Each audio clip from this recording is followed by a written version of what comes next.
প্রিয় ভিউয়ার্স, আসুন আজকে জেনে নিই মানুষ কেন অপরাধী হয়। এটা একটা সমাজবিজ্ঞানের অংশ। সমাজবিজ্ঞান থেকে বলছি।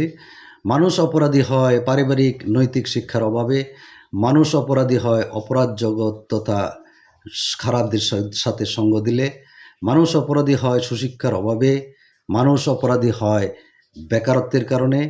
মানুষ অপরাধী হয় অলসতা এবং কর্মবিমুখতার কারণে। মানুষ অপরাধী হয় জীবন যুদ্ধে হেরে যাওয়ার কারণে। মানুষ অপরাধী হয় অপরাধ সরঞ্জাম সহজলভ্য হওয়ার কারণে। মানুষ অপরাধী হয় দেশে আইন শৃঙ্খলা ভেঙে পড়লে। মানুষ অপরাধী হয় প্রতিযোগিতা করে সম্পদ আহরণের কারণে। মানুষ অপরাধী হয় উচ্চাকাঙ্ক্ষা চরিতার্থ করার কারণে। মানুষ অপরাধী হয় সমাজ তথা প্রশাসন খারাপ হয়ে গেলে।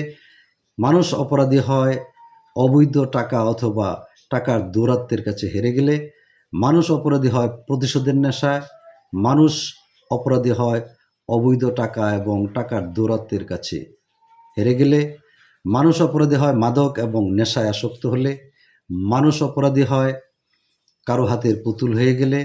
মানুষ অপরাধী হয় দেশের আইন শৃঙ্খলা বাহিনী দুর্নীতিগ্রস্ত হলে। মানুষ অপরাধী হয় ধর্মীয় মূল্যবোধ থেকে সরে গেলে। মানুষ অপরাধী হয় কারণে অকারণে।